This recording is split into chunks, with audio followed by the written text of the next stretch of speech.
बलूचिस्तान समेत पूरे मुल्क में दहशतगर्दी ने सर उठाया, जिसे कुचला जाएगा। पाकिस्तान दुश्मनों से डायलॉग नहीं होगा, रियायत का सवाल ही पैदा नहीं होता। पाकिस्तान के झंडे को सलाम करने वालों से मुज़ाकरात हो सकते हैं। वज़ीर-ए-आज़म शहबाज शरीफ का कोयटा में अपेक्स कमेटी इजलास से खिताब। कहा, 26 अगस्त को बलूचिस्तान में खारजियों और घुसपैठियों ने मिलकर हमले की साजिश की। आर्मी चीफ की क़यादत में इस मरहले को अबूर करेंगे। बलूचिस्तान की तरक्की में हायल तमाम रुकावटों को दूर करना है।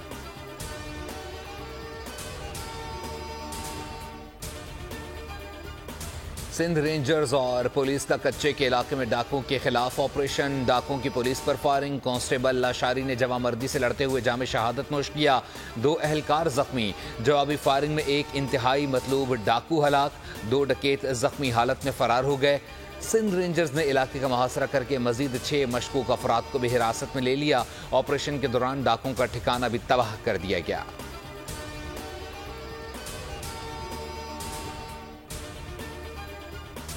लापता अफराद के नाम पर बलोच लिबरेशन आर्मी के ड्रामे का ड्रॉप सीन। दहशतगर्द तंजीम BLA की इदारों को बदनाम करने की साजिश बेनकाब। FIR में लापता जाहिर होने वाला शख्स दहशतगर्द तैयब निकला। बेला में FC कैंप पर खुदकुश हमले में तैयब बलोच की शनाख्त हुई। BLA ने तैयब बलोच को लापता करार देकर मुकदमा दर्ज कराया था।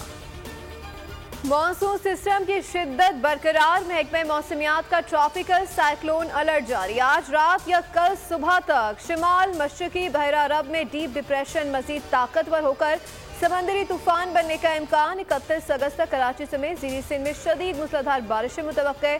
समंदर की लहरें मामूल से बुलंद होंगी। माहीगीरों को समंदर में ना जाने की हिदायत।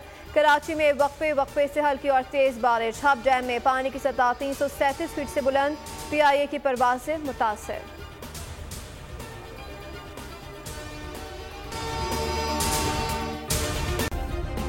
सब्सक्राइब करें और बेल दबाएं ताकि कोई खबर रह न जाए।